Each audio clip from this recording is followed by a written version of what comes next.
Welcome to Vegan Finds. Today we'll be talking about the Super Bowl and kind of treats that you can make for your vegan friends or just for yourself. The first thing that we're going to be making is vegan cauliflower buffalo wings. So in order to get the ball rolling, what you're going to need to do is get a head of cauliflower and start breaking it down.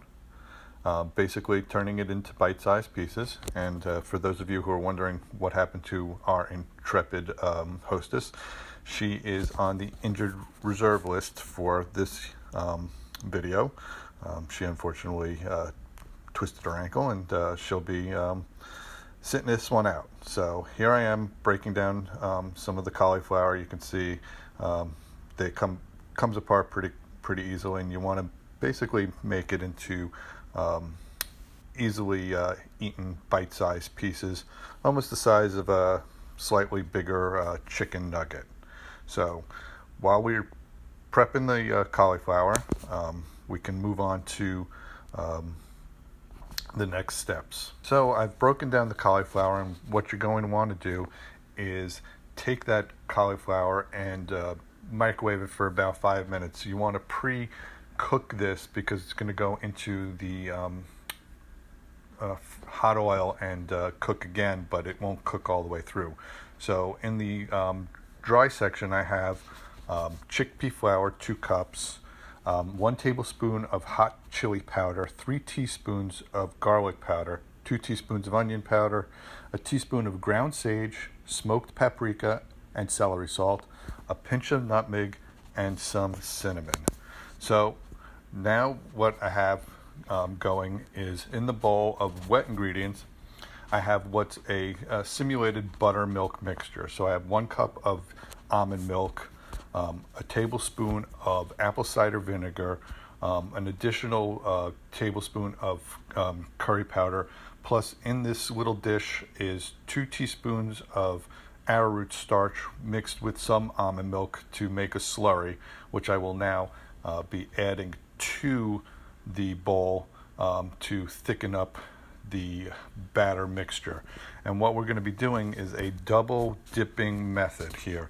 So I'm going to take the par-cooked cauliflower and basically dip it into the wet batter, then into the dry, and back into the wet batter, so it's nicely coated. So when you do start to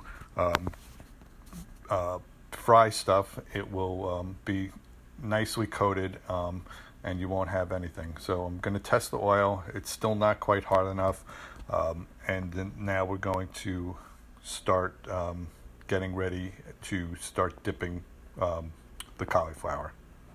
So as you can see, I've dipped the piece. The oil is hot enough, and here I am just showing you how to do it. It's pretty easy, self-explanatory. In the wet, into the dry, it'll go back into the wet, and then back into the dry, and basically from there you want to immediately put it into the fryer. You don't want this to sit because the batter will get gummy.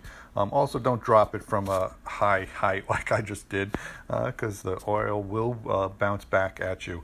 The oil temperature should be anywhere between 325 to 350. Any hotter, and then the batter will cook, but the inside will still remain somewhat raw. So as you can see, we're trying to fry these up to a golden brown. Have a plate next to you with some paper towels so they can dry as you continue to fry these up. So now that I've got all of them basically nicely fried, I'm going to take these items out, and I'm going to make the hot buffalo sauce for the final stage of coating these things. Basically, it's a fairly easy process, and as you can see, the cauliflower is very well cooked, and they look like basically a chicken nugget. So in the green bowl, what you're going to see is I'm going to put in about a 1/4 cup to a 1/2 cup of Frank's Red Hot, and In the small bowl, I have 2 tablespoons of melted vegan butter, which I will add to this bowl. And basically all you have to do is mix it up, and there's your buffalo hot sauce. I use Frank's Red Hot, but you can use any kind of vegan style hot sauce, whatever suits your flavor. Drop a few pieces in, then mix it around, and voila, you have your vegan buffalo chicken wings. They are excellent, and even if you don't like cauliflower, I do not like cauliflower, these are delicious. So don't forget to subscribe, like, and leave a comment. Thank you.